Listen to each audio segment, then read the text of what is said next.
I didn't know what a podcast was before Maryland Crabs, and now I can't live without them. Gavin Buckley, running for mayor. Live from a grungy kitchen table located in Annapolis, Maryland's scenic and historic capital, it's the Maryland Crabs Podcast. With each episode, your hosts, Tim Hamilton, John Fernay, and the occasional guest will dive in and pick apart the stuff that really matters most to you. We're too lazy to actually solve any of these problems, but we can definitely stir the pot. From schools, politics, parking in the fire lane, to those horrible people who drive BMWs. And here with this week's episode, live from the kitchen table, Tim Hamilton and John Fernay. Hello and welcome to the Maryland Crabs Podcast. We are back again, and in case you're just finding us, there's plenty of places to look for us, and you need to do that. Look for us on Facebook. We've got a page and a group called the Maryland Crabs Podcast.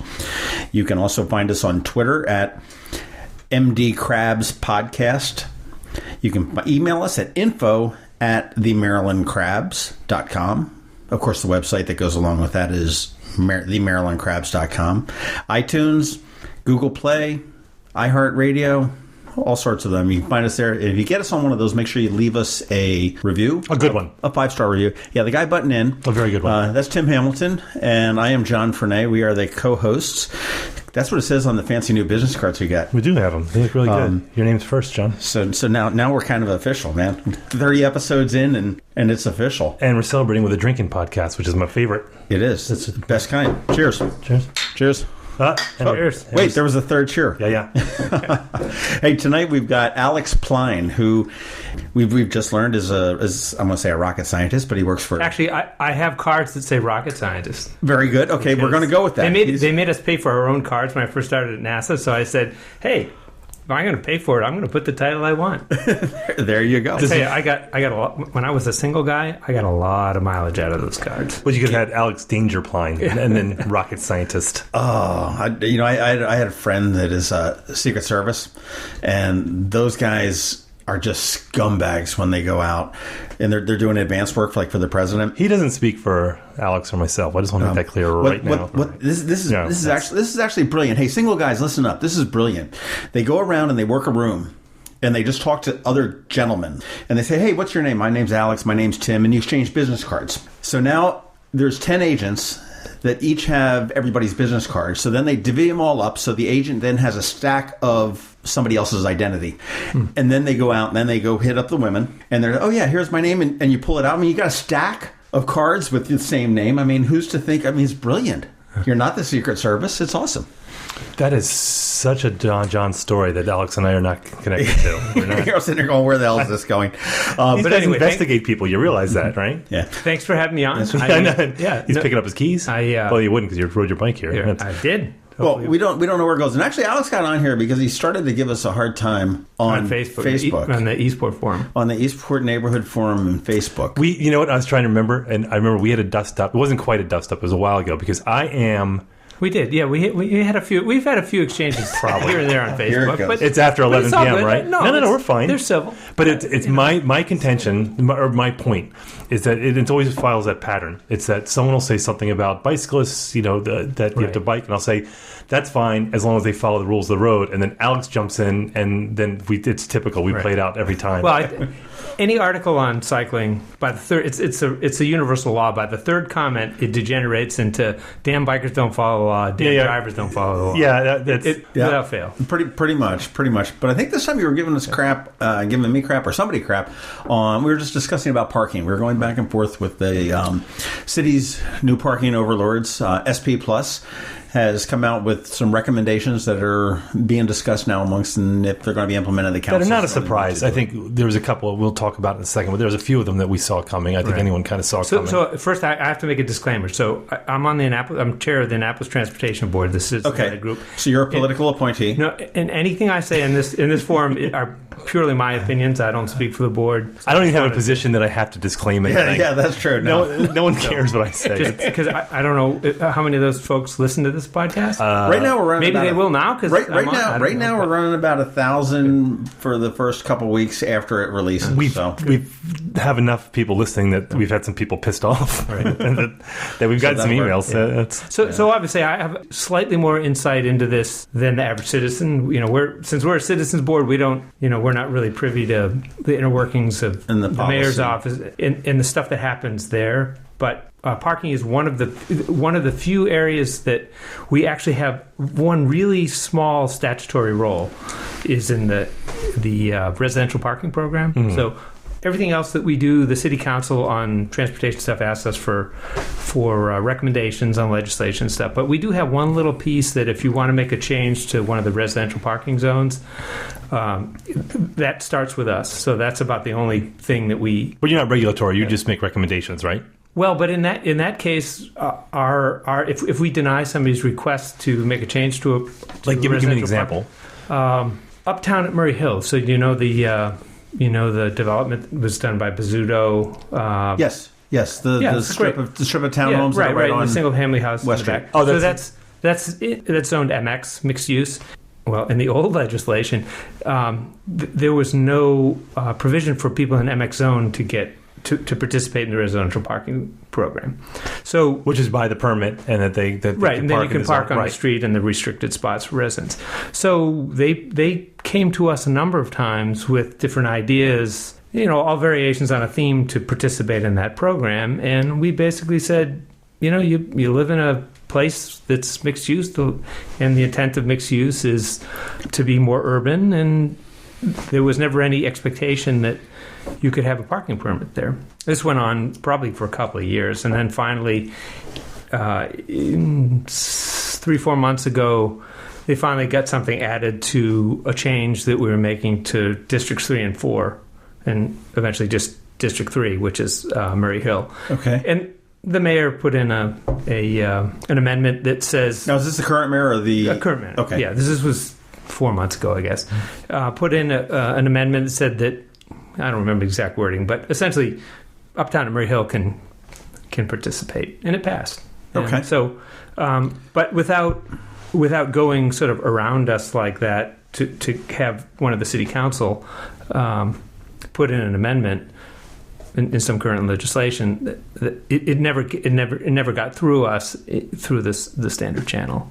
So you are somewhat regulatory in that one small area. Okay. That's the only thing. Well, that's a pretty important area. Everything else is advisory. So when we're talking about the SP Plus recommendations, that's all. Our opinion on that is just advisory. So explain to me, the zoning, when we're talking about the districts, the parking districts, which are obviously different than the wards. Right. So, and it would mostly be downtown probably. Am I right? Well, there's 5 residential parking zones. One is District 1, which is sort of... That's the historic section. That's like historic section. That's the Prince and the King streets and right. It's to Main Street and, the north and east of Duke of Gloucester, roughly. I mean, you can go look up the map, but District 2 is sort of to the... If you're looking down Duke of Gloucester, District 2 is sort of to the right. Then farther up Murray Hill is District 3. President's Hill is District 4, so that's on the north side of West Street. And then District 5 is actually the business district in West Annapolis. And there are no districts in any... and that's pretty much all Ward 1 and 2.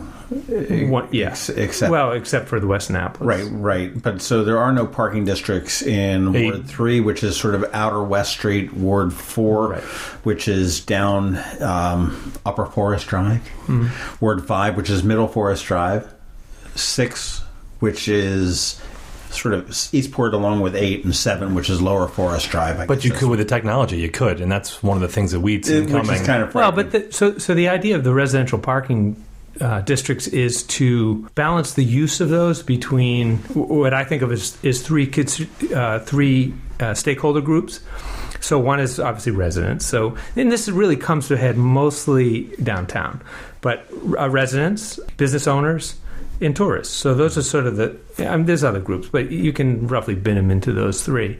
And what we try to do, in addition to the criteria that are listed in the code that we have to to follow when making. I'd actually even go the fourth one and say residents, non-downtown residents. That would be sure. That would be John and I. People just coming to downtown, whatever. But so we try to balance the interests of those three, because if I were a resident on Prince George Street, I'd want that to be residential parking only all the time. Because when I come home from work, I'd like to be able to park in front of my house. If I'm a business owner on Maryland Avenue, I want free parking for everybody all the time. And therein lies an issue. Right. And if I'm a tourist, I want to just come down here and park. I don't want to futz. I don't want to cruise. I just want to get here and do what I came to do here. I want to park in front of the store. I want to shop in. Have you seen the tourist parallel parking? It is hilarious. Yeah. It's like they have to take a shuttle from the car to the curb. It's when they're done. Right. To where? From the car to the curb. Yeah. So that's step on my joke, John. Yeah. that's the challenge. That's the challenge of the residential parking zones. And so my wife and I, we moved here like 20 years ago. We didn't have kids yet, and we were looking around at Cornhill, right up from McGarvey's, because we thought that was gonna be great, and we found. God, just think of what a mess you'd be if that happened. I know. I gotta need that distance from the bars. I don't need them within walking distance, but. And we loved it. We loved the place was awesome. It was like right downtown, and this was like we came down. It was like in September, and we're like, this is fantastic. This is going to be awesome. We're going to walk downtown.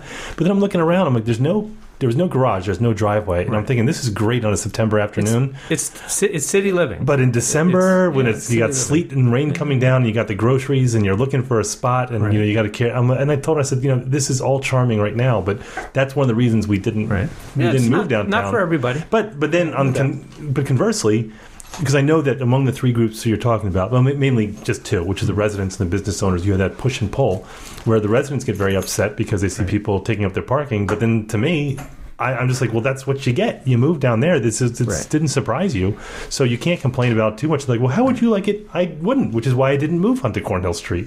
So, but I mean, I'm trying to be. I was going to say I'm trying to be sensitive. I'm really not. I don't. But I mean, it's just the bottom line is just depends on your point of view, and so in the last. I mean, since I've really been paying attention to this kind of stuff in the city, 10 years maybe, the policies around parking have been very ad hoc. So nothing's really connected. You had the residential program, you got meters, you got the garages. In the fees for all of these things were, lick your thumb, stick it up in the air. Does that feel about right? And really based on anything objective, it was sort of anecdotal. Well, I think, maybe we should raise the meters more because there seems to be people parking around this time. But it's not really based on any data because they didn't really have any way to gather data. And so the city's been thinking about, and if you look at the recommendations from transition teams over the last few changes, there have been recommendations to modernize this and look at it holistically. So work the circulator in with the garages, in with the pricing of the meters and all that kind of stuff. But the city could just never get there. And I'm cynical that every time there was an improvement, I knew that a bump in the parking fee was going to come along with it. So as soon as they said, hey, great, now the meters take credit cards, well, they didn't mention that they doubled the cost of it. Well, they had, back when Mayor Moyer was in, when Mayor Cohen was in, they had a really good guy in the transportation department, a guy named Ian Banks, who was... Oh, yeah, yes. So, Ian, so he worked for... Hey, you know what? Odd story. Yeah. Ian sold me my bike. He did, yes. He's also co-owner of Parvilla Cycles. And another disclosure, I'm also the president of the Annapolis Bicycle Racing Team, of which Parvilla is a sponsor and Ian is the secretary. And he spells his name weird. He's not IAN. It's like IAA. There's another IAN. Yes. He would use the British way. He would testify once in a while in front of council, and I always loved it. He did the bicycle plan and everything. We're getting off track. Yeah, anyway, so we're allowed to do that. It's our podcast. We can do whatever we want. He started to bring some technology upgrades. So that was the electronic meters, and so we'll talk about pricing in a second. Let's not get hung up on that immediately. I am hung up on it. But the idea was, if you have electronic meters, you can get some data. So the big thing here is, how do you do pricing in a way that makes sense? And in order to do that, you have to have some data. You can't just be, I walked downtown on a Thursday night one night and there was nobody parking on Main Street, so let's just make it all That's free. pretty much how everything is done in Annapolis, just totally anecdotal. It's totally ad hoc. We're on the same side so far with data. So, like I said, the transition teams have recommended try and modernize this stuff. And so I have to give Mayor Panellides credit. I mean, this was an idea that's been a long time coming, and they went ahead and did it. And you're talking about the app-based or SP Plus in general? Well, the whole activity was a holistic parking management. So, we could quibble about how it was done. It was done fairly quietly in the mayor's office. Mr. G, did I say his name right? Who's that? Bob Agee. Bob Agee. Agee, sorry. Yeah.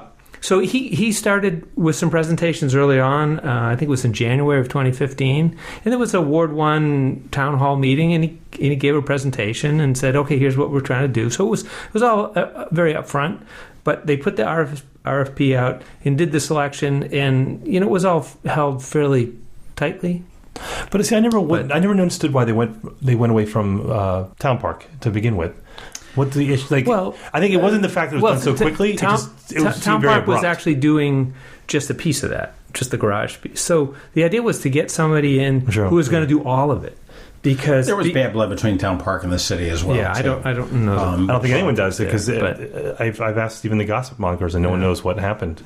Well, I asked John. Anyway, so the idea was to get a company in that has essentially subject matter experts that has experience managing these kinds of assets and can bring the latest ideas in pricing and parking management to achieve whatever policy goals you want to achieve. And so that's one more thing I want to make is a point that's really, really important. I think most people don't really understand this is that while SP Plus is a contractor is an operator on behalf of the city, they're authorized, I forget what it says in the code, but they're an authorized operator to act on behalf of the city. Like a power of attorney or whatever.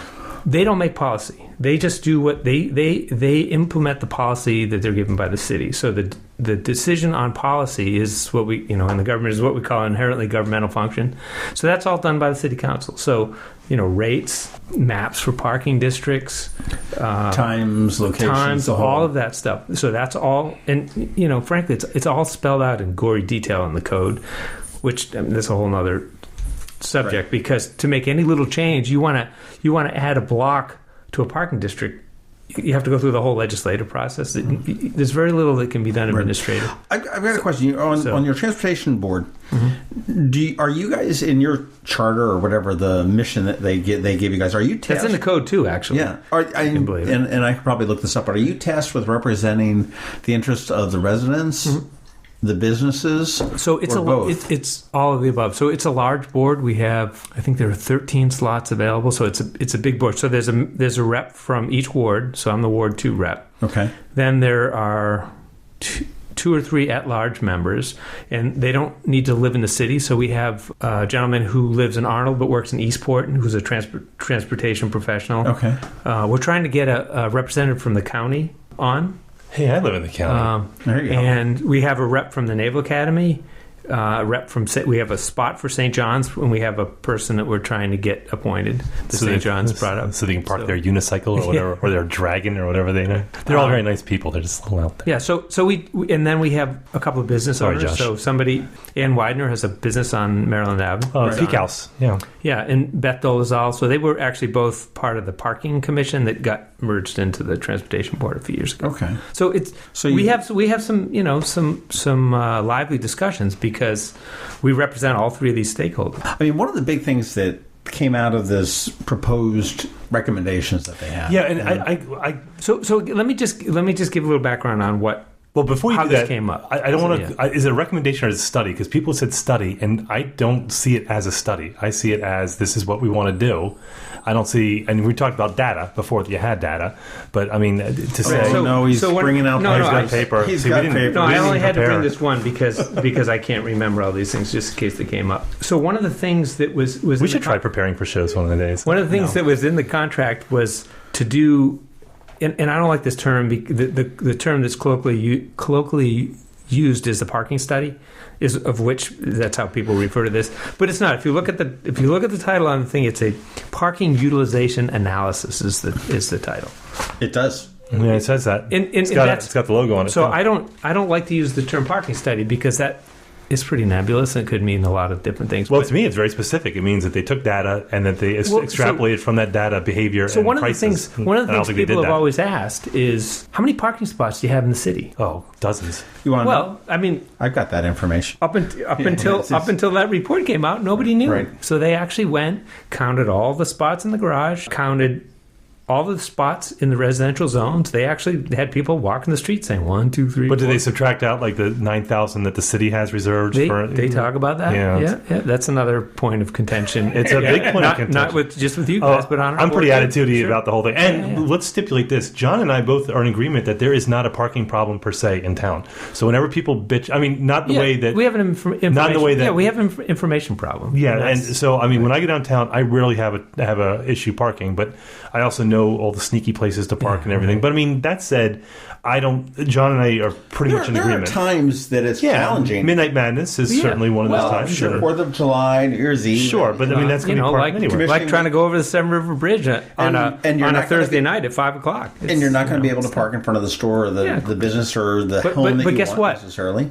If you go to Pearl Town Center, which I'm not a fan of Pearl Town Center for a lot of reasons, that's probably a whole other podcast. Yeah, I'm with you there. But you go there and you park. You're going to park for free, but you might be 2 floors up on a garage. Yeah, the parking there is kind of screwed too. I will admit that. You might have to walk as far as you walk from, if you park in Gott's garage and walk. And therein lies the perception. It's totally it's this 4-story garage. Now, even though you walk the same amount of steps down to the bottom. Now, that said, as opposed to a block and a half away. When I hear that the city has blocked off blank amount of spots in this, then my hackles go up. And also when it comes to, and I know no one has any control of this. Personally, I would. State Circle, that irritates the shit out of me. So I've been all over the. I've all been all over. Yeah, you saw me on the Eastport Forum. That drives me nuts that our legislatures. Yeah, I mean, if it were up to me, I would give the city employees free parking at the Navy Stadium, and they can get on the state shuttle and if they want to pay, they can pay like everyone else and get a pass. But I don't make that. Well, there's also that state-owned garage. Yeah, right. What is that called? I don't even know what that's called. Whitmore. Is it really? Whitmore Garage, and it's free. I don't know how... It's free on weekends to residents. So there's your parking tip. Right. Yep. If you're walking downtown, Whitmore Garage is sort of backs onto St. John's campus. It's free on the weekends and evenings. When you walk out the entrance, make sure you go right. Don't go to left. Right. They maybe did too good a job with the architecture because a lot of people can't tell it's a garage. If you look close, you can tell. It looks like a McDonald's, but it's not. Yeah, it looks like a real ugly commercial building. Yeah, they hit it reasonably well. So let's go back. So we were talking about so back to Town Parks. Before that, Town Parks out, SP Plus is in.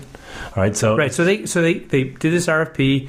They had an open competition. They got a bunch of proposals. They brought them in. They did presentations. And SP Plus is a player. I mean, they're everywhere. If you look at their website, I would say world maybe, but I mean, I know they're all over the country.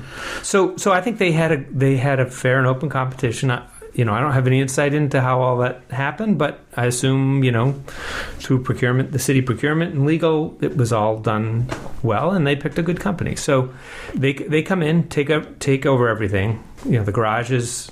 Taking over the residential stuff, because the residential permits were like in a box behind somebody's desk, and that's odd. Yeah, well, so now I would never thought. Now they're essentially computerized. There's lots of things that are in boxes hidden in City Hall. Right. So 300th anniversary coins. Right. So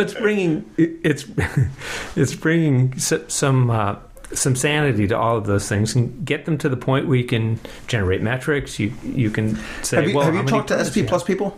Yeah, personally. Yeah, we have them come. Are they a lot? What's their attitude? Are they like, oh my God, what the hell did we get into? Or are they? I think we're pretty small potatoes. I don't think. Well, no. I don't think. But I mean, have they given any indication that this? Oh my gosh, this was a mess. Not that they can't handle it. So the guy that runs the operation here in Annapolis, a guy named Jason Perola, I never had a beer with him. So all the interaction I've had with him has been in an official forum. So he's careful with his words. But I think they knew what they were getting into because the city disclosed in the RFP. They disclosed this is the current state and this is how things work. And the city was probably we think everything's screwed and everything, but it probably wasn't. I mean, they probably came in and said this is fairly typical. But if you've ever dealt with a new contract coming on board and trying to really make some big changes quickly, like with modernization of stuff like residential permits, there's going to be hiccups, and there were, and and I'm cynical, and I'm not going to, the way they handled the kiosk and the signage, I thought was a little clumsy, and I can get irritated. But I will say it's to be expected. Yeah, and for sure there are things they could do better, and we can. And you can expect to take your lumps as you go. Yeah. I saw you eyeing up your beer over there. Yes. And I want to thank Alex Pline for stocking us up on the loose cannon. It's very hoppy. Yeah, like I thought loose cannon. It's a departure. Might be apropos for the it's a departure from my Miller Lite that I drink by the gallon. All right, I'm an IPA fan. I am not. I am not high class. Don't feel you have to drink it. No, I'm not. Tim is cheap. No, I like loose cannon because it's made right downtown Baltimore, so it's local and it's good. Without a doubt. Well, the beer bottles are empty. We're going to take a little bit of a break, and we'll be right back. All right. In 2015, Anne Arundel Medical Center had to transfer more than 1,100 mental health patients to a mental health facility outside of this area for care because the facilities they needed do not exist in our own community. These patients and families are our friends, loved ones, and coworkers, and they deserve better. Join Anne Arundel Medical Center and presenting sponsor M&T Bank on Saturday, April 29th in Annapolis at AAMC's Denim and Diamonds Bash. Denim and Diamonds is a wonderful evening under the stars, featuring fabulous cuisine, gourmet food trucks, silent auction, and dancing, all to support expanding mental health care in our community. It's an evening of great fun, but it's not just a party. For tickets and sponsorship, visit aamcdenimanddiamonds.org. Of all the ways our customers can describe us, nothing means more than being their favorite. Zachary's is the gold standard in customer service. This is the absolute best jewelry buying experience of my life. The annual holiday party for their customers is beyond a memorable experience. They have the most exquisite jewelry, and the store atmosphere, it's the best around. They listen, and there's never any pressure to buy. We've purchased fine jewelry from different big names in the Baltimore area, but we were treated like family at Zachary's. You'll not find a nicer group of people. They have my business for life. Best in Annapolis is simply not enough. Zachary's has been a part of many of my life's best memories. After it's all said and done, there's one jewelry store that's my absolute favorite. Zachary's. Online at zacharysjewelers.com. More than a jewelry store, a jeweler.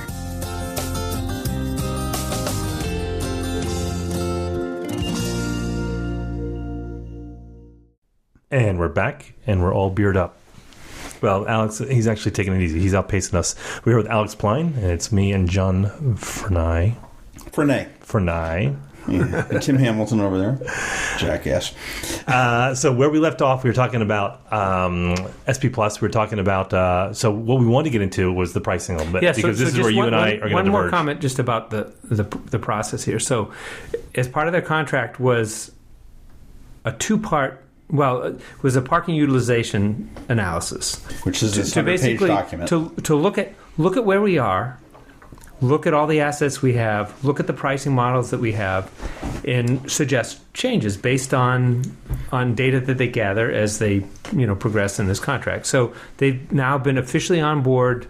You get past the transition board. They've officially been on board since, I think, July 1. So January 1 makes 6 months. And part of the deliverables in the contract, and we'll get to there on pricing, is a draft study analysis of what they've learned so far. And then it's sort of a living document. So they're going to go through, keep collecting data, because we definitely have a yearly cyclical thing because of the tourism, and so you can't look at 2 days in December and say, oh, well, that's representative. So they based on the 6 months of data they have, they made some recommendations. They're going to continue to gather data and make final recommendations for this 1 year, and then they're going to do it again the next year. And so the idea is sort of a continuous evaluation. Part of the thing you have to realize is the recommendations in there are based on 6 months worth of data. So take that for what it's worth. No, I think that's. I don't know. And they're just recommendations. I think a lot of people see this and they say, "Oh my God, that's what's going to be implemented." But the process. That's where I was. Yeah. Yeah. Well, the process is they hand this to essentially to the city manager, and then it'll go to the transportation committee of the city council, and they'll look at it and say, what of these do we want to implement? And so they're going to go through and... All right, so here's where cynical... There'll be lots of public debate, opportunities for public debate on what, if anything, gets implemented. So here's where cynical Tim came in. So as soon as they came in, and we needed a modernization, I know that. Yeah. When SP Plus came in, it was very sudden, and I no flags went up for me. I figured that there was just some stuff going on behind the curtains. But John and I were talking about it, and I was looking at it when they introduced the app that you could pay. And right then, there was two things that hit me. The first was, it drives me crazy about that fee. And I think last time we checked, we had the highest fee to pay. Oh, so interesting. I went in because I know you rail about that all the time. I do too, You both rail about that all the time. So I went and looked at, said, all right, what are Park Mobile's fees in other places? So the fees are essentially all the same. No, let me qualify that. So they're the same, but some are more the same than others. No, some municipalities choose to absorb part of that cost, and part of you're making me angrier. So part of the reason the cost went up had to do with, and I don't completely understand it, that in 2012 there was this business with swipe fees on credit cards. There was some national brouhaha about that, and it was like 2.3% or so, 1.7. I can't remember which was. Gas pricing was like that too. With the two separate prices for gas and cash. So I don't remember the details there, but that had an effect of placing a higher cost for small transactions, but a lower cost for large transactions. Because if you're going to do it's your margin. If you're going to buy a couch, for $1,000 on a credit card, you can absorb the $30, right? But if you're only paying a $1 charge, they may charge 4% on that versus 2% on the larger purchase. So like I said, I don't remember all the details there. Now my issue is, I believe that's what's responsible for part of the cost. All right, so let's go back. So we have to explain to people. Frederick, I know you guys like Frederick. You were talking about Frederick. So hold on. Before you put a pin in that real quick. Okay. We got to explain to people what we're talking about. Yeah, okay. So what it is on the app, and it's a very convenient app, is that you put your license plate into it, and that when you park, you just look up on the sign, and it says your zone 1227. I did it this afternoon. I parked in the parking lot. I looked. I saw my zone was 1229. I put 1229 in. Start parking. Go. It couldn't be more convenient. Got your credit card on file. Yeah, it's fantastic. Put it in. However, gives you a reminder when you close. It was great because I found a credit card on the ground and just used that one. So SP Plus charges in Annapolis 45 cents per transaction. So every time you do that, it costs you 45 cents. So if you're going to park for an hour, which apparently is now $3, it is now $3.45. If you want to renew your parking, and that's another 45 it's another 45 cents. So if I'm going downtown, it's the transaction 10 times. If I'm parking 10 times a week, which is pretty much what I do, that's an additional $4.50 per week. Right. So we're talking that's what, $9, $18, $180, over $200 a year just to pay for parking. Look at you doing those Steve Shoemass skills. Yeah, I know. So all right, let's go to Frederick. So go. You can go on SP Plus's national website. We did and look, and you can look at all the cities they manage, and you can look at the fees they charge, and it'll tell you. So a lot of them are the same as Annapolis, but some of them are less. Bethesda was 35 cents. I will say that when some of them are less, but the reason, and they first launched, we must have been at the top of their price increase, because for about 3 weeks we were the highest priced one. Right. And then when I brought it out to their attention, I think I did a thing on Annapolis, I turned around and all of a sudden they up Washington's. You just screwed everyone in Washington. They didn't even bring ours down. John was bitching and complaining, and instead of bringing ours down, they raised DC. The nation's capital. John Fernay. They deserve it. I can even pronounce your name right. A lot of municipalities say keep that fee low, and we'll offset it, essentially with a subsidy. Right. But it goes the other way, where it says, all right, they're charging us 35 cents, and then does Annapolis get like 10 cents off the transaction? For example, I'm just throwing it out there. Annapolis the city gets nothing up. No, then that's my point. Is this going, then why? Oh, I see what you're saying. You're saying that where it's lower, that's where it's subsidized by the municipality. So if you say, well, I'm going to charge 30 cents a transaction, for every transaction, Annapolis is, the city will pay SP Plus the difference. I see, but that's what burns me. Is so how is SP Plus making their money? Okay, so in the contract, they got like a $7,500 a year contract. No. So you didn't read it carefully enough. Come on, John. There's a base fee and an incentive fee. So the base fee is $5,250 per month. So that's it's 60. Roughly so it's 60, nothing. 60, how do you make money on $5,200? Well, so $63,000 a year just by winning the contract. Right. So then they have an incentive fee, which is based on key performance indicators, and that's the thing that I brought because I can't remember them all.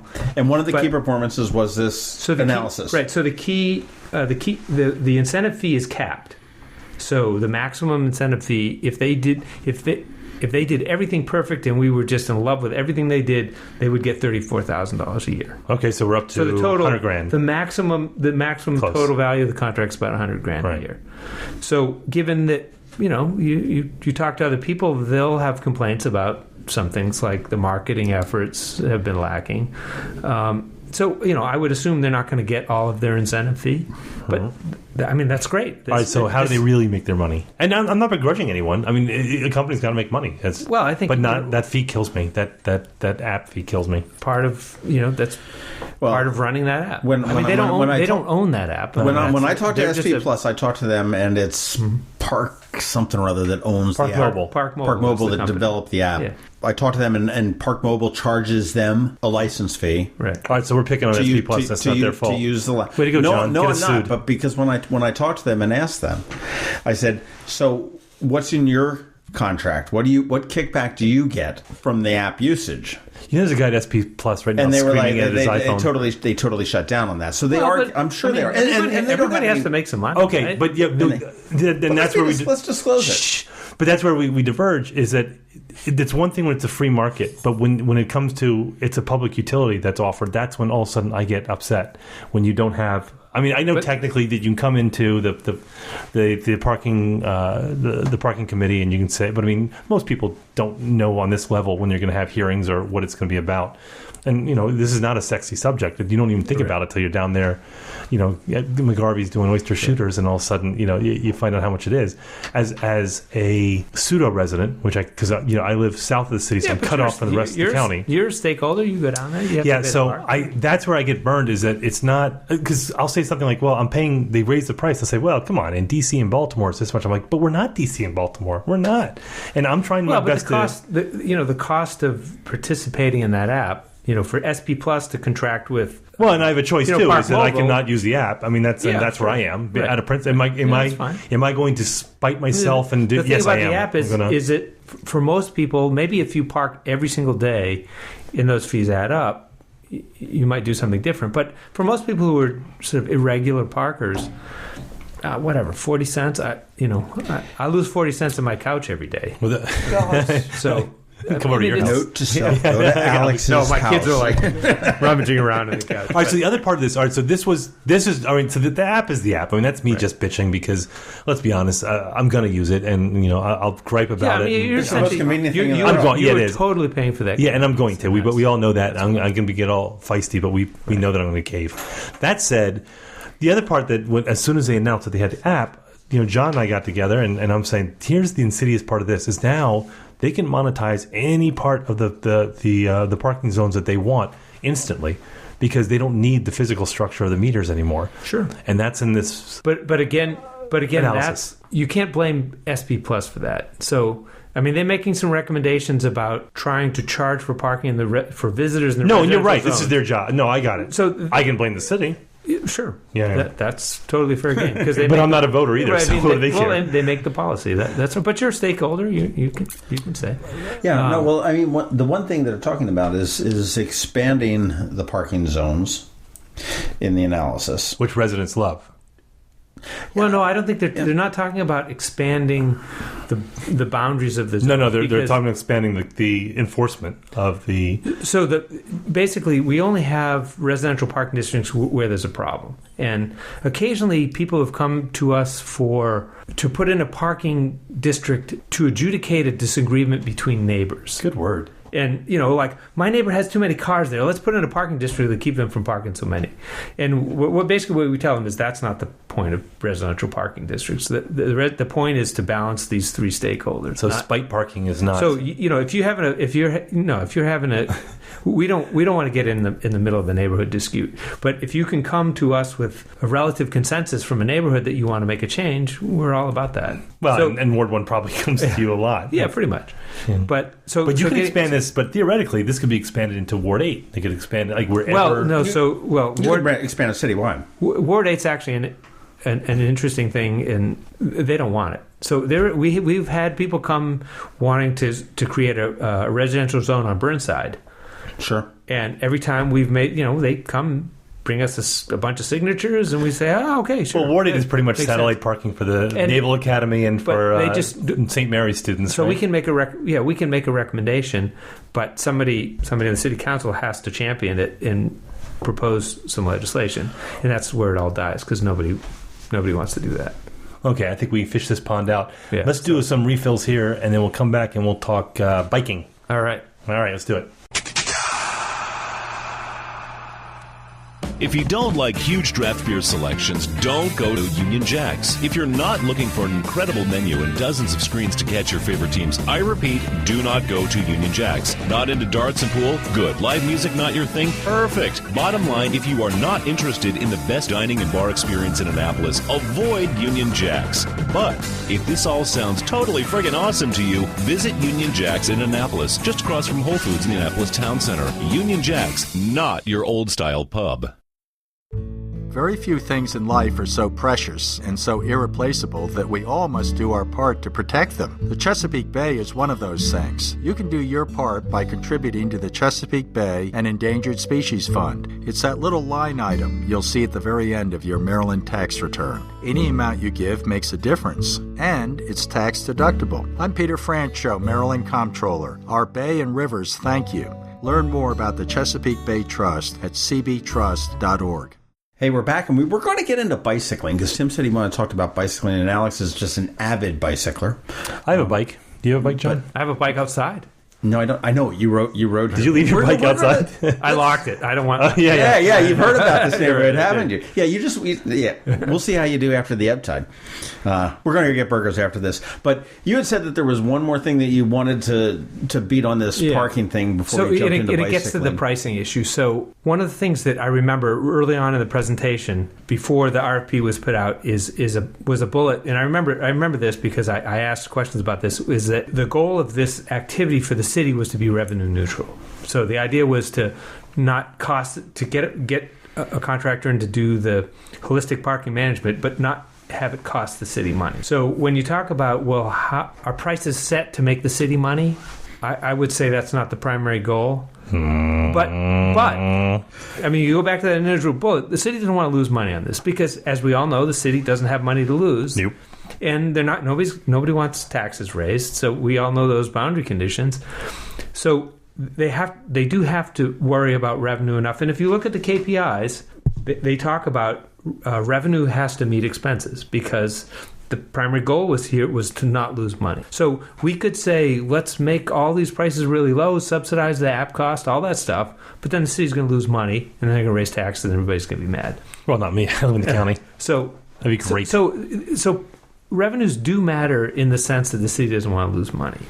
They don't want to subsidize it. That turns into a water plant thing. Right, exactly. But then that temptation there is that if you just bump it up a little bit, you start making it and put it in the black a little bit. I have not seen any indication publicly that anybody said let's raise prices to make money. Well, publicly the meters have gone up. Well, and that surprised me. And that wasn't with a council approval. That I don't believe. So if I had to quibble, but they need council approval. If I had to quibble on any of the recommendations in here, I think that the pricing on meters for very short times is too high. So I think if you're going to come and park at a meter for half an hour, get a hot dog at Pips or it should be really barbecue. Yeah, but you can't park for a half hour. It's a minimum of an hour. I mean, and that's an example. I went to go get a hot dog at Pips the other day, which are awesome.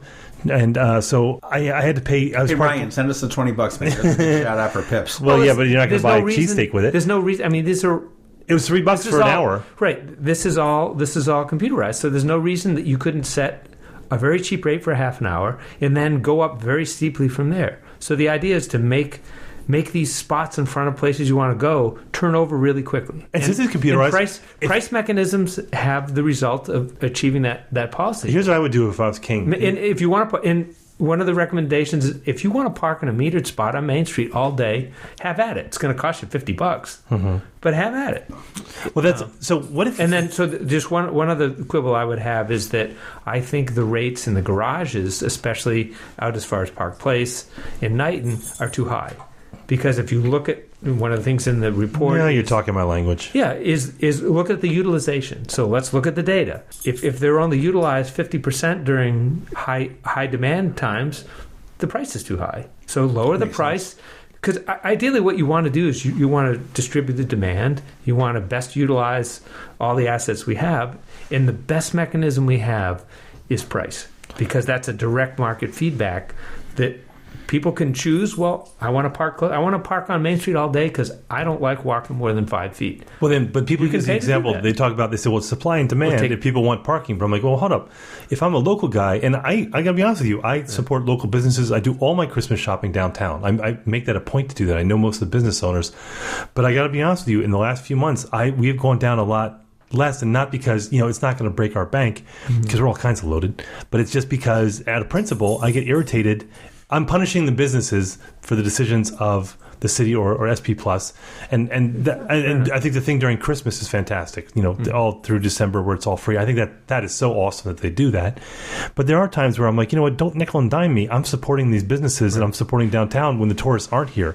So it'd be great if they reduced it in the off times, right? Or if they know in the winter when demand is low, the price should be. But low. if I'm 21403 or 21401, why can't they give me a discount on parking because I'm local? So this is one thing that SP Plus is trying to work is arrangements with business owners to provide vouchers for their employees, for their customers too. All right. But I've seen and I have seen this. I'm not going to call the businesses out, but I have seen employees from businesses on Main Street come out to feed meters. I've seen them do that. Right. So I mean, and if they want to pay $50, just because they don't get garage spots like city employees. If they implement these more nonlinear pricing structures, the incentive to do that's not going to be there because it's going to be too expensive. I was talking bikes. So just the analogy that I like to give is, if I had my druthers, I'd eat steak and lobster every day. I love steak and lobster. But I can't afford it, right? So I don't. You should try podcasting. We have that every night. If somebody said, well, let's just make steak and lobster free, we have a benefactor who's going to subsidize it. We're going to overfish the lobsters. There's not going to be any left. Speaking of free, I've got a good suggestion. I want your opinion on it, but I want to throw this out to Mike Panelides, to Gavin Buckley, to John Astle, and to Nevin Young. Nevin. One of them who are going to be mayor at this point, and I can't remember what town it is on the west coast of Florida, a similar problem with parking. And what they did, I thought it was the coolest thing in the world. Sarasota Springs. I don't know where it is. Tampa. Probably sorry. It could have been. But anyhow, on the back of the ticket that you get, basically in much kinder, gentler language, it says, oh shit, you overstayed your welcome and you got a ticket. That really sucks for you. It's going to cost you $40 to get out of the ticket. But if you can photocopy $50 worth of receipts that were spent in downtown businesses. That's brilliant. Yeah. And send it in here, we will waive it one time. Can I tell a story? That's awesome. I shouldn't. I would never tell the story if I hadn't had a few beers already. I mean, it was a few years ago, and so parking enforcement and I have always done this dance. That back when it was $20 to park in the parking garage, and your parking, or it's $21, and then the maximum fine if they caught you on the street was $20. I did the math. I parked on the street because they weren't going to catch me most of the time. Oh, sure, you play the yeah, and they're just doing their jobs. I understood that. If they got me, that was their point that day, and most other days they didn't catch me. But it was one time a few years ago, and I'm not going to name the mayor, but I will say that the Market House was being reopened, and we were all down there, and that I was standing there talking to the said mayor, and they had an assistant there, and the mayor had parked next to the Market House, and they got a ticket, and the person who was working for the mayor said, why'd you take this car? And they said, because they're parked illegally. And they said, this is the mayor's car. And they said, well, then they should know better. And they walked off. And I'm like, that's awesome. That is gangster there. That's awesome. I love the thems who has and thems who don't. I remember for, I think it was the Christmas lighting of the tree, they were towing cars out of market space.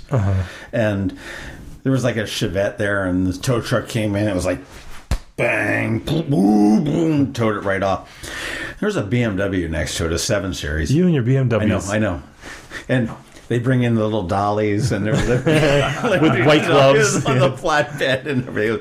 I thought it was really good. But I'll tell you, before we get off on the parking, I just want to say that if you're interested in parking, if you want to hear your voice heard, the City of Annapolis, Ward 1 Residents Association, SP Plus, and everybody else is hosting a public session. I like charrette. Better word. Whatever happened? We used to have charrettes all the time. Remember March 28th at 7 p.m. in the council chambers in City Hall.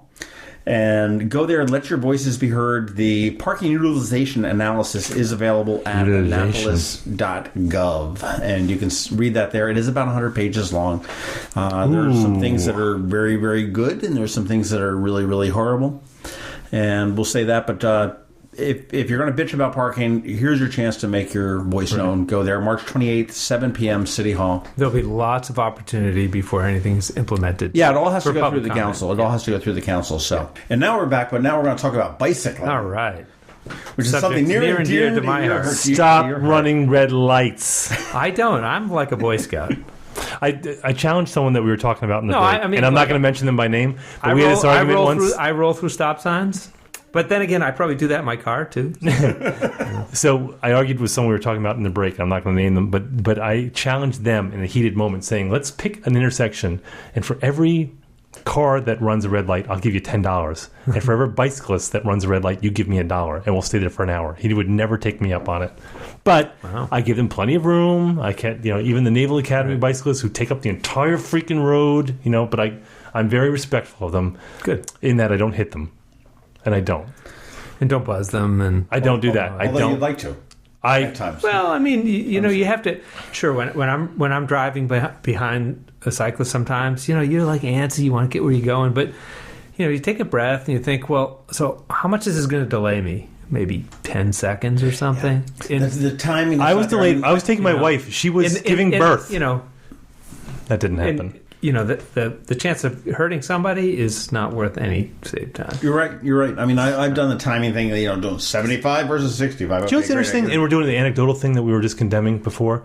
So we, when I was that's very emotional because when you're raring to get someplace, it feels like forever. So I'm on your side on this one. When I was a kid in 70s and 80s, and we're doing that thing where our generation was awesome and all generations after us suck, which is stupid. But I will say this is that all the local schools had the bike racks out front, and there was bike racks in front of everything, and you saw all the kids' bikes. And my daughter said that once. I picked her up, and she goes to Bates, and she goes, we have the bike racks here. She goes, no one ever parks here.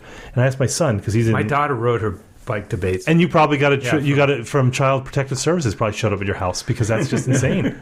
No, she rode from West Annapolis. But when I was a kid, we biked all the time, and I don't know. Maybe my argument about biking is that because people always say, well, in Europe they bike and everything, but we're not set up like Europe. We don't have that hub and spoke that the small villages that have grown. Even Paris is set up that same way. But here, because you said the other day, I said something about. I was bitching about something. You said, well, bike. And I'm like, well, I got meetings in Columbia. I got meetings, which I didn't. I was making it up. Yeah, but peace. My wife drives a lot because she's a regional sales manager, so she's on the road a lot. Right. So there's a practicality to that. I mean, in all honesty, I would love to see, in all honesty, I'd like to see bike lanes in so much as that I wouldn't have to, that I could, as a driver, I could drive by them. But I seriously would like to see bike lanes. I mean, I think, especially around Annapolis, because it is very compact. The city is only, 8 square miles? Right. And you can get pretty much, within a 2-mile radius, you can get, from the Annapolis Neck to downtown, or downtown to Parole. It's only, that a 2-mile bike ride is pretty much within almost everybody's capability unless you have some physical. I agree with you. Drink a lot of Miller Lite. And if you have a place, and if you have a way to do it this comfortable, that's and you talk about comfortable. I mean, I'm not going to go into the whole bike thing, but I had a bike. I was using it to help when I was losing some weight, which was stolen, and I'm going to get another one, which will be stolen. And the first couple times I went out on the road, man, I was scared shitless. Yeah. So here's Forest Drive. I mean, I would go ride in quiet waters. That's the other thing. All right, so here's here's a comment and I don't know that I how want to those make. people cross Forest Drive by McDonald's. And I give wide berth when I go around too. There's actually there's five kinds of people that ride bikes. There's the strong and fearless. Those are like people, not jobs like me, who will ride anytime, anywhere. Right. Then there's enthusiastic and You'd have to confident. describe to me what they wear, though, because I can tell them by what they wear. Well, but right, bike shorts with no underwear, bike shorts with underwear, and then basketball shorts. I would ride down Forest Drive on my Schwinn in what I'm wearing in street clothes. There's no way I would do it. Right. Well, anyway, so and we'll point out he's not wearing a Speedo. No, okay? He's got. So then there's sort of enthused and confident. Those are like your average recreational bike riders, and then there's the big group that's interested but concerned. So the person I put. My wife is perfect in that group where we'll ride downtown to go to the farmer's market, but if she has to go on a road that's uncomfortable, she's not going to do it. And then there's the people, no way, no how, they're just not going to ever ride a bike. Your wife and I ought to probably ride bikes. I wouldn't do it on Forest Drive. Well, right. So I would. Carlster walks on Forest Drive. The interested but concerned. Category. That's like 65% of the people. Yeah, I wouldn't do it. And then there's another category of what we call the hidden cyclists. That's the cyclist guy. Curious. No, that's the guy on the no old one got mountain. That. Bicycle Curious. No, the guy riding a mountain bike on the wrong side of the road, just trying to get to his job. You know, those are people that don't go to bike advocacy meetings, and it's a vehicle. It's a vehicle. But I mean, the people in all of these groups were talking about transportation cycling. So not like I'm putting on my spandex and going to train. So how would you improve it? The biggest practically though. Yeah, practically. So we do have challenges in Annapolis because we do have rivers and peninsulas, and you know we have some geographical constraints. But the biggest complaint that I have is that nothing connects. And And I'll tell you, the thing that just makes my blood boil, I go through here on the way down here, is that freaking fence on Victor Parkway. Oh, yeah. Well, get me started. When they nuts. shut down Forest Drive, whenever there's an accident, the police never open that up. Sorry, Amy, but they don't. And that pisses me off because that would alleviate so many problems. Right. I mean, I get why it's there because they don't want cut-through traffic and cars. And they don't want people stealing bikes. But what I mean, put some bollards so you can ride a bike there. They finally, Josh Cohen got the pedestrian gate opened. Right. He finally sat out which is large enough to get bikes through. Right. But but you got to drive up. You got to ride up on the sidewalk and around. People usually park their cars, so you can't. It's a hassle. Like why not just take that out? And virtually every new development that comes into Annapolis, even if they're good urbanism, infill development, keeps all the environmental people happy, keeps everybody happy because it took a parking lot and it's putting some houses in or something. It's, sort of good infill development. I know the Bacon Ridge Trail that they're doing, and that's more geared toward mountain biking and whatnot. I mean, I know they're looking to ultimately make that a huge connecting thing. Right. But you're talking more about commuting. I'm talking about. But yeah, that's the practical side to it. Just road biking. Transportation. I'm looking to go from my house. I want to go to Maryland Avenue.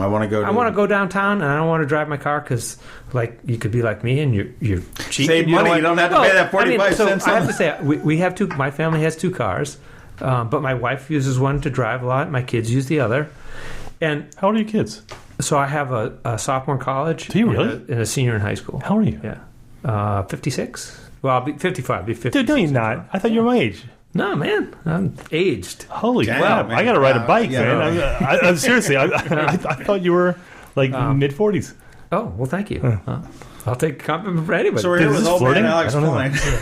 No, but so it's just easy to get around the city. You don't have to pay for parking. But it's not. But the problem is, so if you look on Chesapeake Ave, which is which goes from 6th to the Eastport, they have a bike lane, and there's nothing. It doesn't connect from to anything. That's kind of ridiculous. Right. I mean, it's sort of like, we'll try it. So there are other spots, and again, we have to deal with the geography that we have, and you're probably not going to put a bike lane down Main Street. It's which is fine, but I mean, Forest Drive, could you do it? But the big the big thing is you shouldn't have to drive on Forest Drive. You shouldn't ride a bike on Forest Drive. This wasn't meant for bikes. Mm-hmm. Well, but Forest Drive wasn't meant for anybody but cars. I mean, I want to come back. I want to come back and we can talk about transportation in general sometime. But that's my point. Is like, so when you were calling me out the other day saying, why don't you? Because I live I have to take Forest Drive 90 times a day. Especially all of the development that's happening on Forest Drive in the new development, it's this pattern that gets into, it's this land use pattern that's very autocentric. So you basically have all of the, all the traffic goes out onto one road. Nothing connects. Autocentric. I've never. Right. So, the idea would be if you have low traffic side streets that can connect on a bike, you don't need a bike lane because a street where people drive 10 miles an hour is comfortable. They put a bike lane like half-heartedly between Bywater and what's the other one that goes right where the CVS is? Beyond that, I guess you're right. Yeah, it's like 2 blocks long. I'm like, what the point was that? Right. Yeah. Well, I mean, and if somebody had some money and some political will, you could extend that's a hiker biker trail that goes all the way down past the Safeway. That should go all the way down the neck. I agree with you, yeah, because that's my problem. My kids want to ride their bikes. I'm like, you can't. I don't want you to run on the bay. You can't do it. I'm over here in sort of Eastport Light. Mm-hmm. How did you get from West Annapolis here? Did you come out? So I came down Taylor to. So I came down. Didn't smell at all. King George through downtown. Okay. Of the Eastport down Bridge. Up Bay Ridge, and of course with a stop at the liquor store. Right. And then, dude, if I did that bike ride, I'd be talking about it for 2 weeks about how I rode across town. 4 miles or something, and it took me 20 minutes. I get annoyed if I have to drive 4 miles. I mean, it probably would have taken me 15 minutes to drive. Actually, it probably would have, because of the traffic on 50, probably would take me 15 minutes to get out of West Annapolis. That's true. That's true. I see that all the time. I see bikers. So I think if we concentrate on new developments to try to connect these things, so that there are direct ways that you can ride a bike that don't funnel you out onto a heavy traffic road, people will be like, yeah, it's easier for me to ride my bike. It's a no-brainer. You mentioned earlier Ian Banks, and I know that he was working on a bicycle master plan. It was approved by the city in 2011. The bicycle master plan. It's got about an inch of dust on it, but it has not done anything. Was it a good plan? I've not seen it. Because I think when you talk about biking, I think that any administration is going to roll their eyes because they have so many things ahead of that. It talks about all of these kinds of things I've just been talking about. And, bike facilities or being bike friendly isn't just about, well, let's carve all this out. It's sort of a mindset. What can we do? There's lots of little things you can do, like little connections and stuff like that.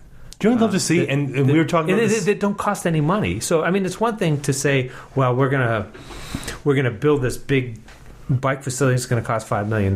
Like the county executive wants to put a bike bridge over Route 2 at the Anne Arundel Community College for $7 million.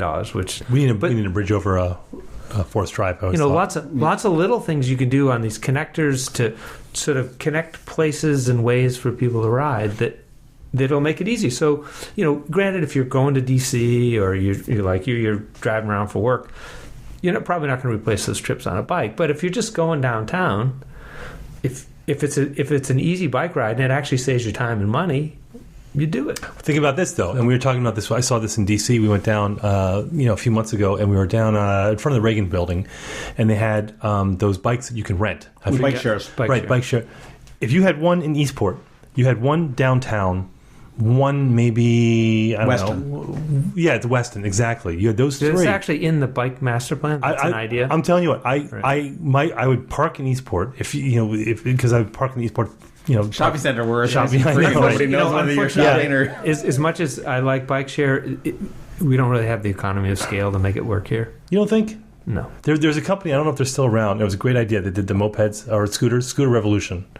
Oh yeah, yeah, and it was a great concept, and they rented scooters. They were up on West Street. You could do that for bikes too. You could. I mean, you really could. I mean, I got to check and see if they're still around. It's been very great concept. Capital Bike Share in DC has been very successful, but it's a very large organization, and they have a lot of bikes. Is it a nonprofit?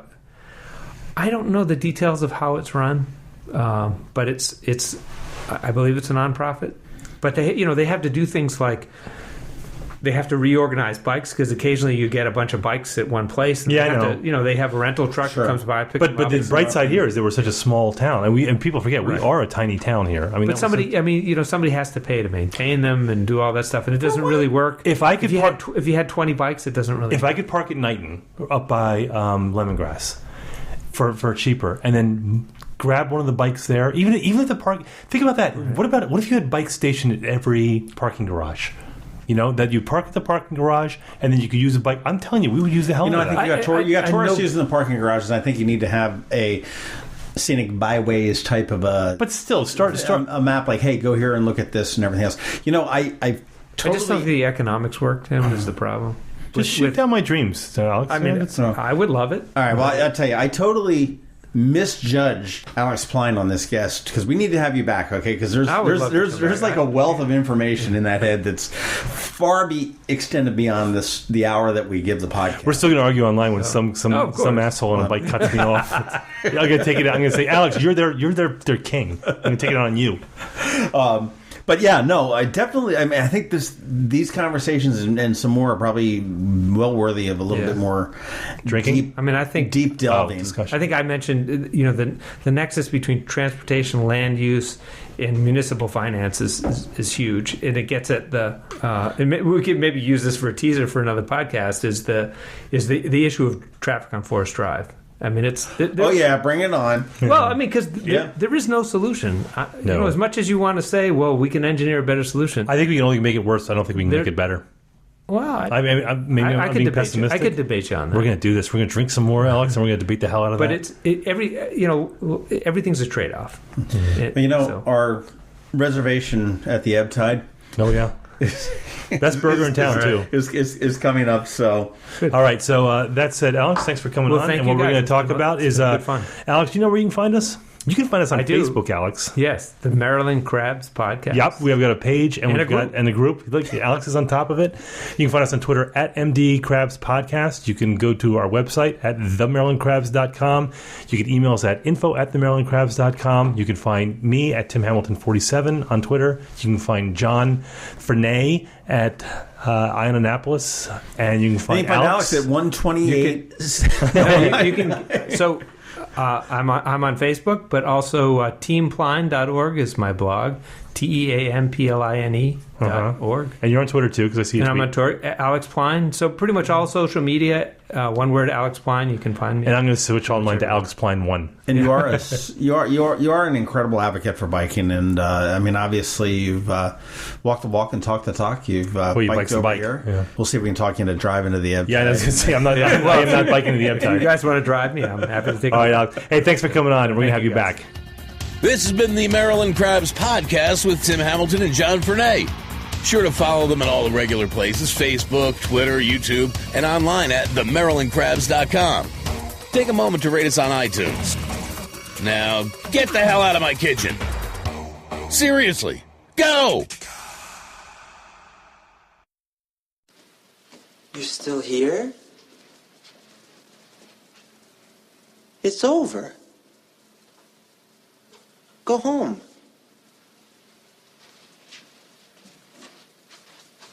Go.